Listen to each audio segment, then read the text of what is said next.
And as always, we're going to be looking for accurate context, good risk management, and always exercising good patience.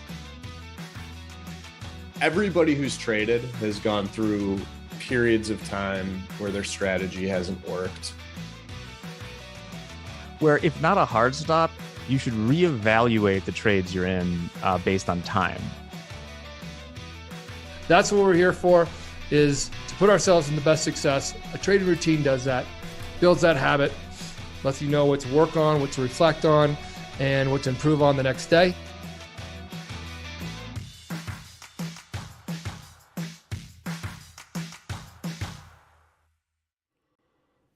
Good afternoon, traders. Welcome to the Market Recap. It's still Wednesday, June the 22nd. I'm John Hoagland. Thanks for trusting me with your time.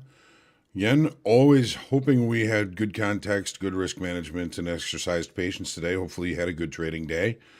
Some probably did, some probably did not. That's just the name of the game. As far as news is concerned, a lot of talk about what Fed Chair Powell was talking about. He tells Congress that the Fed is, of course, strongly committed on inflation. Note that recession is possible. No compelling evidence that inflation is coming down yet. And he's not saying that he's taking a 100 basis point rate hike off the table at any time.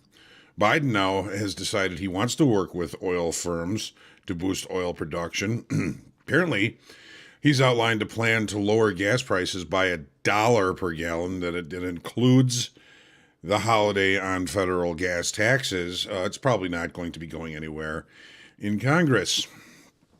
As far as our markets this afternoon and this morning, I got my notes here.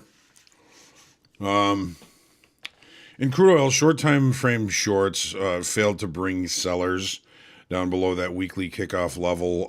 Inventory adjustment comes prior to the API this afternoon and the EIA tomorrow. Remember, both of those are a day later this week because of the holiday on Monday. Even the S&P and the NASDAQ price continued to ratchet higher throughout the better part of the day, but still maintaining medium time frame balance. The VIX dropped about 3% throughout the session today.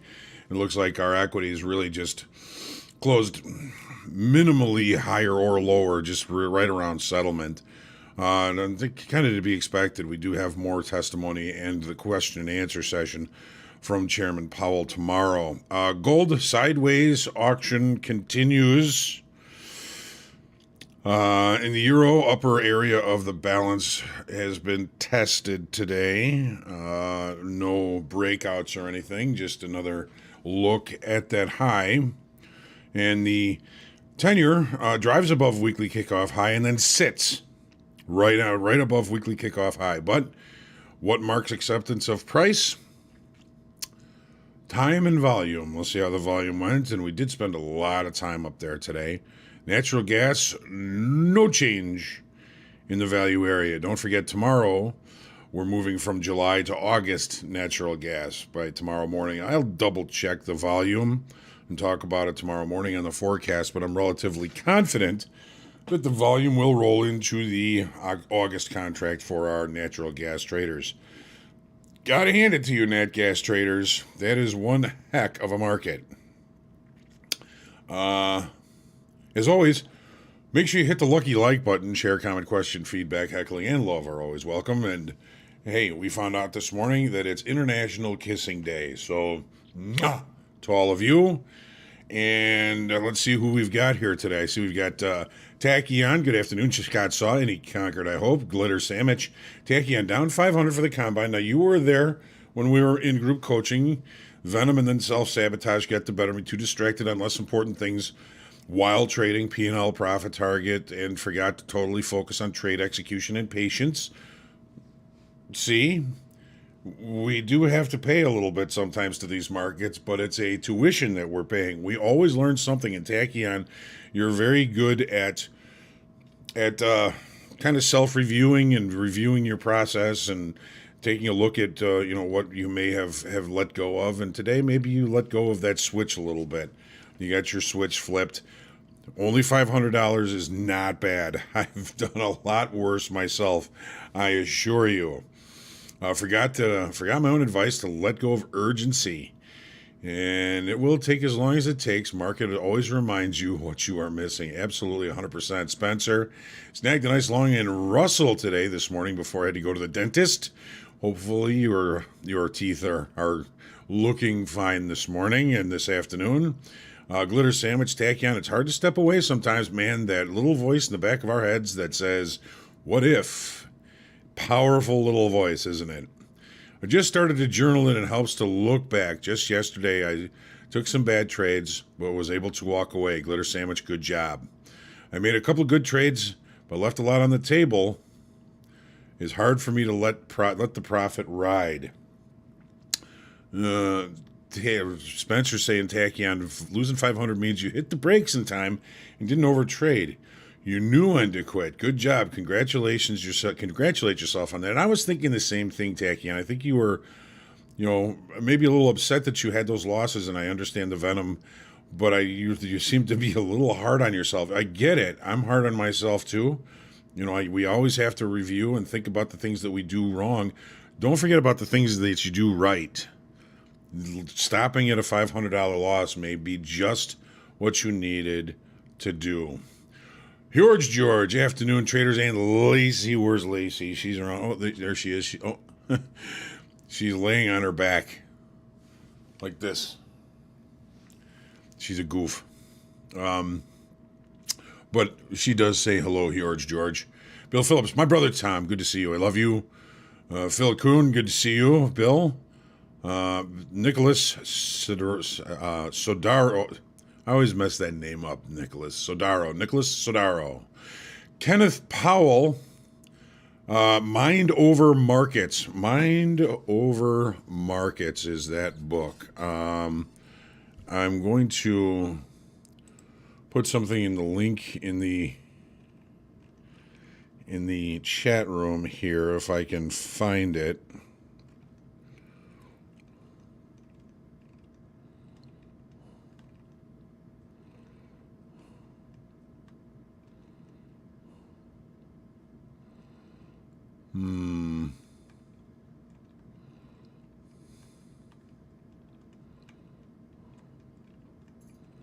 I'm going to find it, trust me. I know another place where it is. And this is going to give you a real good look at the Mind Over Markets book.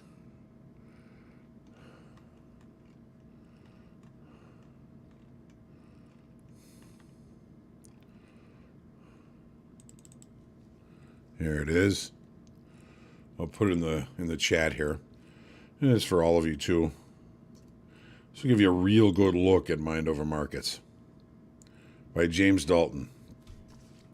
James Dalton is one of the godfathers of Market Profile. The other godfather of Market Profile is Peter Stottlemyre, who Tom, I don't know if you remember, Dad used to talk about Pete Stottlemyre and Market Profile once in a while. Pete was I think really helpful to Dad in his career with the use of the Market Profile.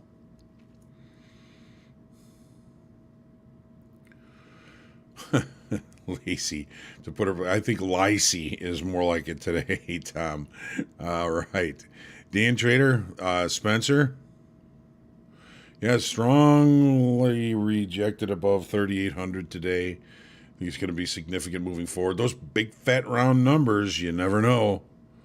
You never know. Dimitar, good to see you. Dan Trader, Rusty Golfer, Ronell, and Tom. Lacey, to put or place. Lie, to rest or recline. Lacey. You bet, Kenneth. You bet, Kenneth. Don't tell anybody you got it from me. Let's take a look into the charts briefly here. And we'll be ready for a little bit of rest and relaxation tonight. Let's take a look. Here's crude oil. Boy, oh boy, we really rejected down below that weekly kickoff level by the end of the day here, didn't we?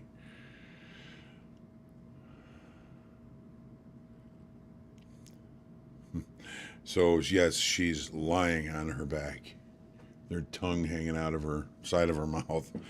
What a goofball. Okay, Low volume yesterday, much bigger volume today. We really had a good look down below that weekly kickoff level. When did that occur and where did we close? It occurred in the regular trading hour session. We were looking at a move back down to about 98.20, which is the summation of the bear flag that we've created. It doesn't mean we're not going there just yet. I do not like the fact for shorts that we did close back above our weekly kickoff low here. The market just kind of got too short in the short time frame. We did not find sellers down below here. Inventory adjustment took us back above weekly kickoff high. This level here, this weekly kickoff low here, I should say, 105 is going to be pivotal for us tomorrow.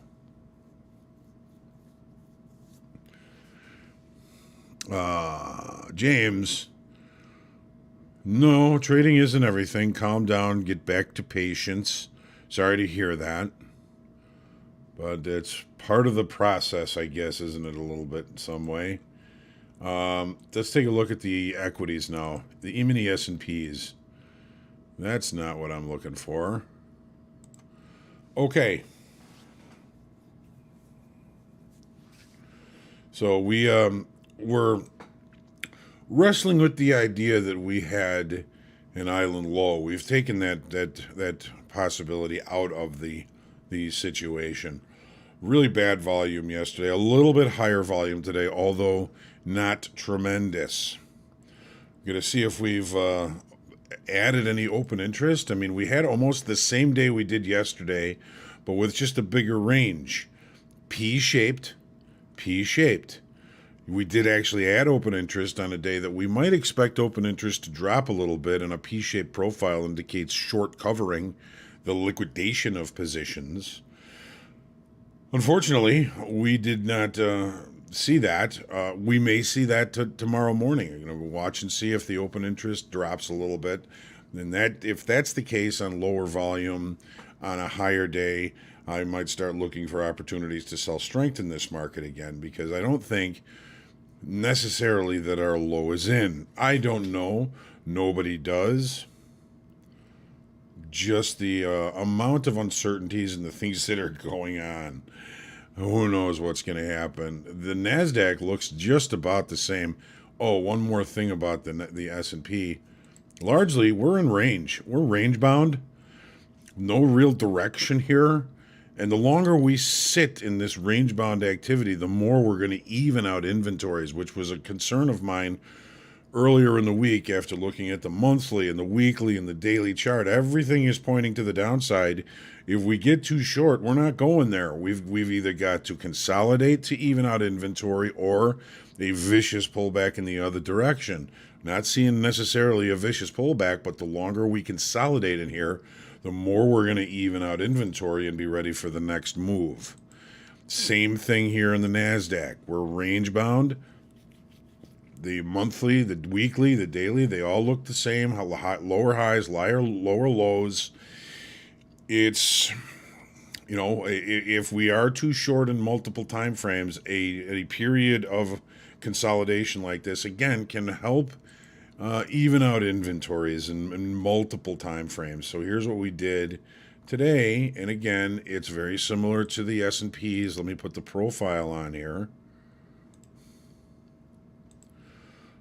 P-shaped profile, a little bit wider range, a little bit higher volume. Didn't really take to our bear flag here.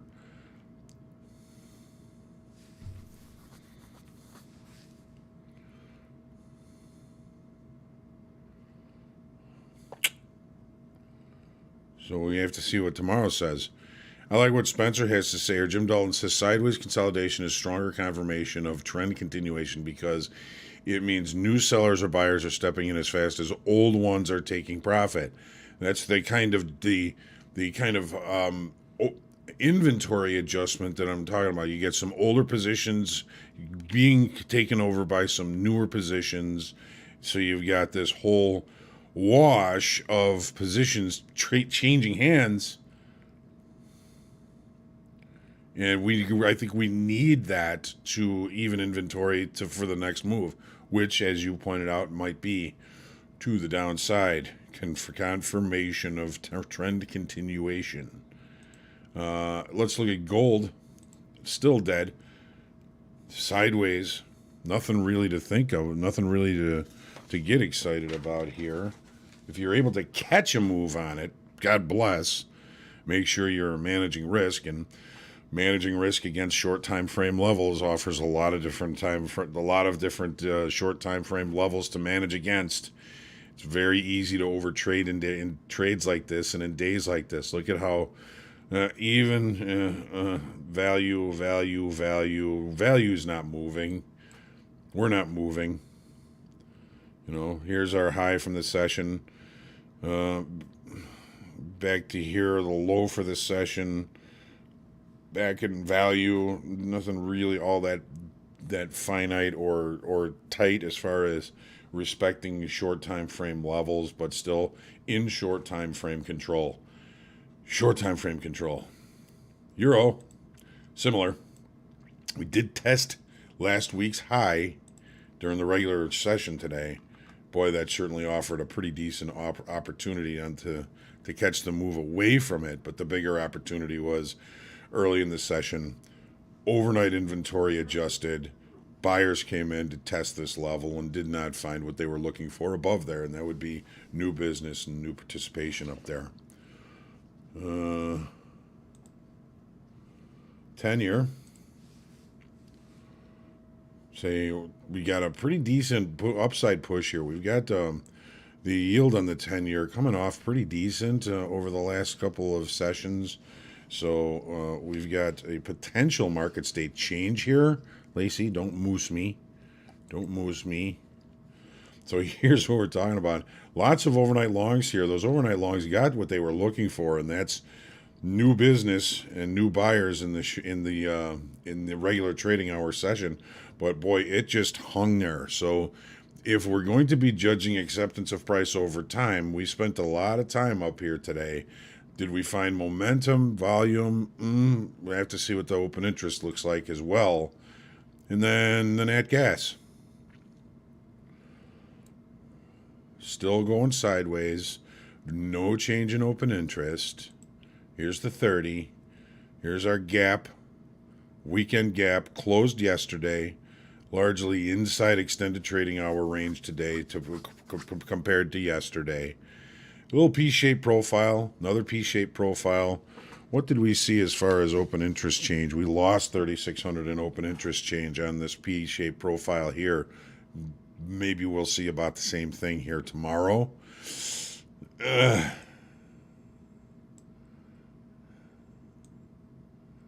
got this thing. We got an extra profile on there. Okay, now we're good. So I don't know. We'll have to see. This nat gas market is a bit of a mystery. And again, I take my hats off to those of you who trade it. It's like those of you who trade the NASDAQ. I can't trade that either. It gives me heart palpitations. Oh, all right. This is a pretty big day in history.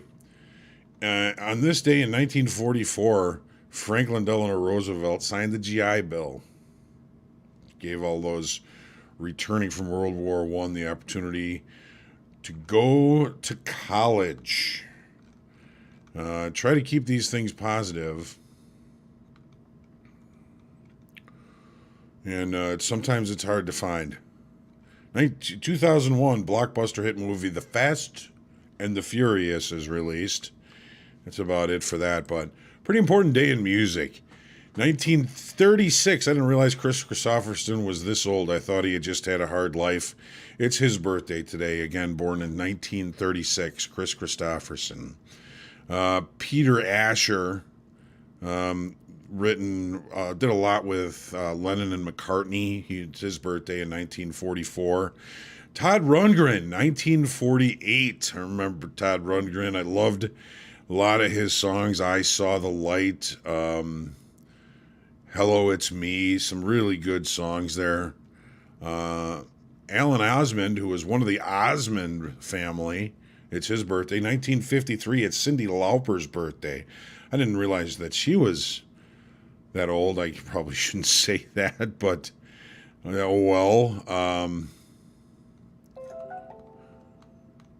Now, a couple other things.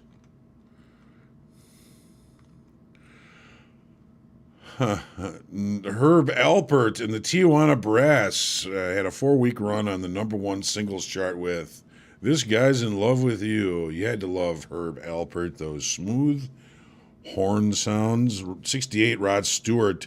The Jeff Beck Group, featuring Rod Stewart, made their U.S. debut at the Fillmore East in New York. Now, I heard Rod Stewart was pretty young then. He was really shy, and I understand he did the first half of that show behind the amplifiers. Either that or they kept him behind the amplifiers because he was underage to be in the club. Otis Redding, the album Dock of the Bay, came out today in 1968. Went to #1 in the UK. 1969, Judy Garland died on this day of a barbiturate overdose at age 47. If you've never heard Judy Garland really sing, I mean, we've all seen The Wizard of Oz, a couple of holiday movies she was in. She was really a beautiful, beautiful singer. One of the strongest voices, and apparently she passed that on to her daughter, Liza Minnelli. Since 1970, Led Zeppelin appeared in Reykjavik, Iceland, the group's one and only visit to Iceland. It is suggested that Robert Plant was inspired to write the lyrics to the Immigrant Song during this trip. I come from the land of the ice and snow. Joni Mitchell released her 4th studio album, Blue, today. The album is now generally regarded by music critics as one of the greatest albums of all time. Joni Mitchell. 1980, Don McLean had his second #1 U.S. single with the Roy Orbison song Crying. The song had been a #2 hit for Roy Orbison. Don McLean. Some great music.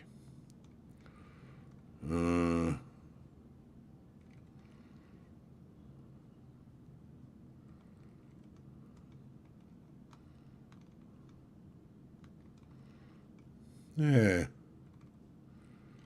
That's about it for the old guy. All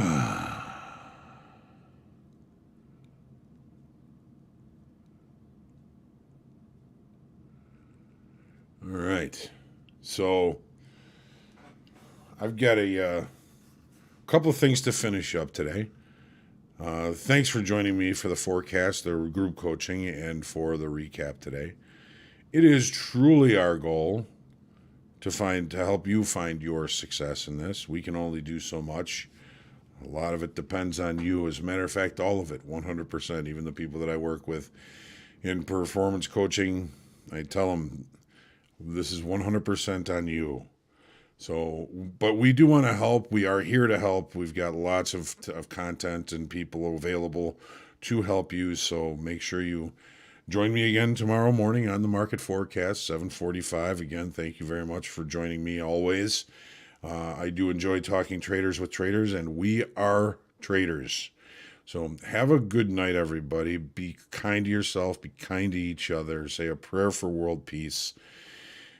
Have a glass of wine or something tonight to help yourself relax. I'm going to hold off on that for a little while, but have a good night. Be ready for tomorrow. What do we have again for tomorrow as far as releases? I know we have jobless claims and PMI composite flash, nat gas, petroleum status, and we do have the good Jay Powell speaking again tomorrow starting at 9 o'clock in Congress again. So we get some information coming at us. The busiest day in economic information for the week as far as I can see. So get a crack of beer, Tom says, have a glass of wine, and I will look forward to seeing you tomorrow morning, 7:45. I'll be nice and fresh and ready for everybody. So we will see you tomorrow. Spencer, always have one with the recap. Maybe one of these days we'll just have a little cocktail hour for the recap and sit back and have a little beer or a wine or a little bourbon or something and hang out. We'll put on some music. We'll play with Lacey. We'll goof off. It's necessary after a busy trading day, isn't it? All right, get out there, get some rest, have a good night, have a couple of beers, get some food. See you in the morning, 7:45. Blessings, everyone.